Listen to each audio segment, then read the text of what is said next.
بسم اللہ الرحمن الرحیم، السلام علیکم۔ میں سمیع ابراہیم ہوں اور آپ دیکھ رہے ہیں ہمارا یوٹیوب اور فیس بک چینل۔ بڑی تیزی سے سیاسی صورتحال تبدیل ہو رہی ہے۔ ماضی میں ہم نے دیکھا کہ پی ٹی آئی کی قیادت کے خلاف پریس کانفرنسز، گفتگو، اور پھر لوگ دوسری جماعتوں میں جانا شروع ہو گیا، ان کے ٹکٹ ہولڈر جو تھے۔ اب یہ مسلم لیگ نون کی طرف یہ سلسلہ چلتا ہوا نظر آ رہا ہے۔ دانیال عزیز شوکاز نوٹس، اور لگتا یہ ہے کہ نون کے ساتھ ان کا جو سفر ہے وہ اختتام کو پہنچا۔ آگے وہ کس طرف جائیں گے یہ تو آنے والا وقت بتائے گا، لیکن جو ذرائع ہیں، میں آپ کو یہ خبر دے رہا ہوں کہ یہ جو جس طرح رانا ثناء اللہ نے اور مسلم لیگ نون کی قیادت نے اس کو ایک لوکل ایشو احسن اقبال اور دانیال عزیز کے بیچ بنا کے تو اس کو تھوڑا اس کے اوپر مٹی ڈالنے کی کوشش کی، ایسا نہیں ہے۔ نواز شریف صاحب کی وزارت عظمیٰ اور شہباز شریف کی وزارت عظمیٰ کے بیچ ابھی بہت کام ہونے والا ہے۔ تو اس لیے اب آپ دیکھیں گے کہ اور بھی مزید کچھ رہنما نون لیگ کے وہ بھی اسی ڈگر پر آئیں گے اور وہ اندیا دیں گے کہ وہ انڈیپینڈنٹ الیکشن لڑنا چاہتے ہیں، وہ پارٹی ٹکٹ سے الیکشن نہیں لڑیں گے، کیونکہ جو میاں نواز شریف کی خواہش ہے وزارت عظمیٰ کی، ابھی اس میں بہت سارے اور انہوں نے جہان جو ہیں وہ سر کرنے ہیں، کوئی اتنا آسان نہیں۔ اور دوسری طرف بہت معنی خیز ہے میاں شہباز شریف کا یہ بیان کہ میں میاں نواز شریف کے خلاف ہونے والی ہر سازش کو کچل دوں گا، اور بہت سارے لوگوں نے سارکیسٹکلی اس میں لکھا کہ بالکل وزیر اعظم بن کر آپ نواز شریف کی تمام سازشوں کا سر جو ہے، اس کے خلاف سازشوں کا سر کچلیں گے۔ تو ایک تو یہ ڈیولپمنٹ ہے، بڑی زبردست ہو رہی ہے۔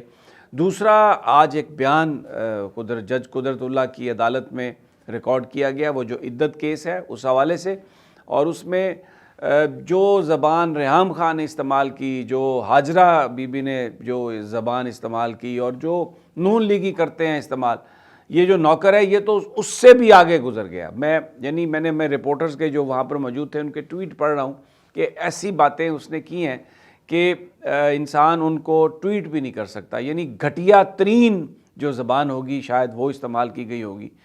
پاکستان کی سیاست میں اس سے زیادہ پستی ہم نے دیکھی نہیں کہ جب اس طرح کی کنکاکٹڈ چیزیں جو ہیں، جھوٹے بیانات اور فراڈولنٹ جو گفتگو، ایک مین سٹریم لیڈر کو آپ جو ہے وہ اس کو کارنر کرنے کے لیے آپ یہ کہیں۔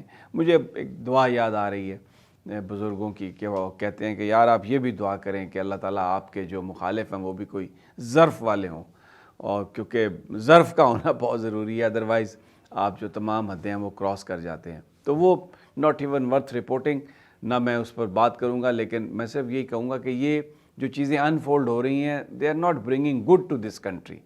کسی بھی سائیڈ پہ آپ ہوں، اگر آپ اخلاقی طور پر اس طرح کے الزامات لگائیں تو یہ بہت ہی ایک بڑی افسوسناک چیز ہے۔ It should not be encouraged, میں آپ کو بتاؤں، اور یہ بڑا نقصان پاکستان کو اس سے ہو رہا ہے۔ دوسری جانب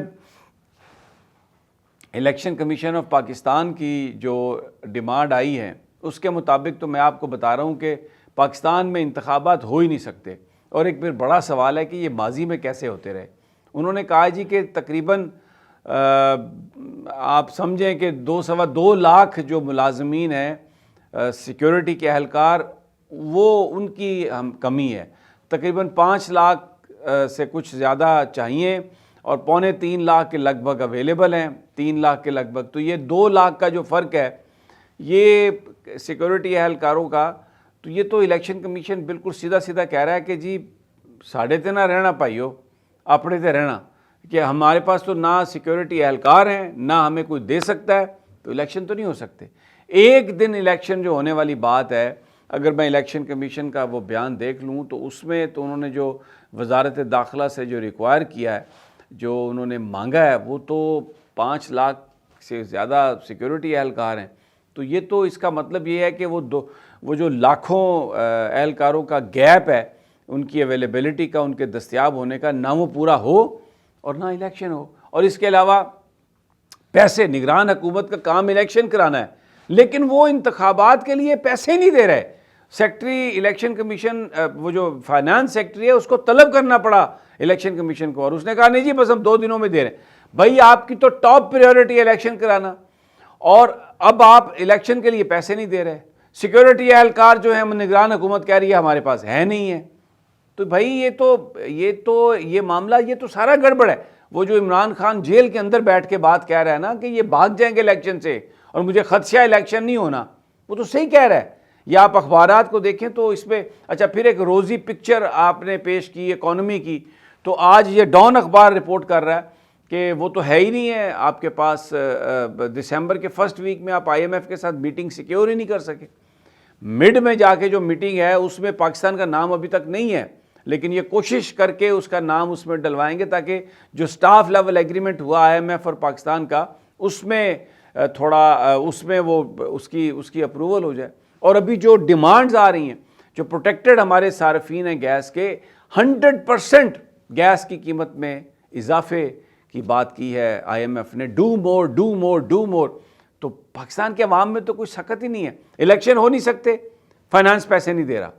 الیکشن ہو نہیں سکتے، وزارت داخلہ کے پاس سیکیورٹی نہیں ہے. IMF پیسے سٹاف لیول ایگریمنٹ کے لیے دسمبر میں جی پتہ نہیں ہے، مڈ میں نام نہیں ہے ابھی تک، کوشش ہو رہی ہے. سٹوریز ہیں، کہانیاں، اربوں ڈالر آ رہے ہیں، اربوں ڈالر آ رہے ہیں. کہاں سے آ رہے ہیں اربوں ڈالر؟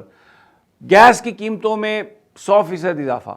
پھر اس کے بعد جو پیٹرول ہے پوری دنیا میں کم ہوا ہے، ہمارے ہاں پیٹرول کی قیمت جو ہے وہ کوئی کم نہیں ہوئی. ڈالر کم ہو گیا جی، ڈالر کی پرائس کم ہو گئی، 285-86 پر رکا ہوا ہے. بھائی کوئی اس کی ڈالر کی پرائس چلواتے ہیں خبریں اور پھر کہتے ہیں بس اس سے زیادہ کم نہیں ہوگا. تو یہ نگران ایک ٹوٹل فیلئر ہے.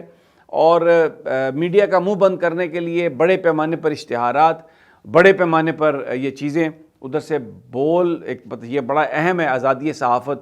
تو جو چینل ماضی میں ہائی لائٹ کرتے تھے political activity across the board دکھاتے تھے، وہ سارے کے سارے ان کے ساتھ بول کے ساتھ جو ہوا ہم نے ابھی اس پر کوئی بات نہیں کی. لیکن اب جو ان کے وہاں سے جو جبری بے دخلیوں کا سلسلہ ہے وہ بہت بڑھ گیا. اس سے پہلے نیوز روم کے سینئر لوگوں کو فائر کیا گیا، اب رپورٹرز کو فائر کیا گیا، تنخواہ نہیں مل رہی وہاں پر. تو بہت امپورٹنٹ ہے کہ چیف جسٹس آف پاکستان جو ہے وہ اس کا نوٹس لیں، کیونکہ اب تو ان کے بچے ہیں جن کو فارغ کیا گیا. تو وہ لیں نوٹس اس کا، اور کم از کم اس کی پوری تفصیلات لوگوں سے جو پوچھتے ہیں کہ یہ کس کا ہے تو ابھی تفصیلات منگوا لیں کہ یہ کس نے خریدا ہے، کیسے بکا. ہمارے پاس ہیں تفصیل، وہ ہم لائیں گے، چھوڑیں گے نہیں وہ. کیونکہ بہت سارے لوگوں کے جو تنخواہیں ہیں وہ رکی ہوئی ہیں، بیک ڈیوز رکے ہوئے ہیں، پہلے کے ان ویریفائڈ جو اکاؤنٹس تھے وہ پیسے رکے ہوئے تھے، انہوں نے پیسے کاٹے ہیں. تو چیف صاحب کو چاہیے کہ وہ منگوائیں ان کو، مینجمنٹ کو، اور ان سے پوچھیں کہ یہ کون ہے چینل، اب کس کے پاس ہے، اور جو پہلے ملازمین تھے ان کے حقوق کا تحفظ کس طرح کیا گیا. ویری امپورٹنٹ آزادی صحافت کے لیے. کوئی کہیں پر کسی سیکشن میں تو چیف صاحب آپ کچھ ایکشن کر لیں کہ بس وہ معزز نہیں کہنا اور جج نہیں کہنا اور جسٹس مظاہر نقوی کو ٹھوکنا ہے، بس یہ تو پریورٹیز نہیں ہونی چاہیے آپ کی. ہمیں تو آپ پسند نہیں کرتے، لیکن یہ بول جو ہے یہ پاکستان کا ایک ادارہ تھا اور اس میں ہزاروں خاندانوں کا روزگار اس میں وابستہ تھا. یہ جو ابھی جو لوگ آئے ہیں یہ کس کے پیسے ہیں ان کے پاس؟ انویسٹرز گروپ ہے، کہاں سے آئے ہیں یہ لوگ؟ کیا پراپرٹی ہے ان کی؟ ذرا معلوم تو کریں. اور کیا خود سے کوئی بزنس مین ہے یا کسی کی پراکسی ہیں؟ معلوم تو کریں. بہرحال انشاءاللہ جلد ملاقات ہوتی ہے. اللہ نے کے پاس.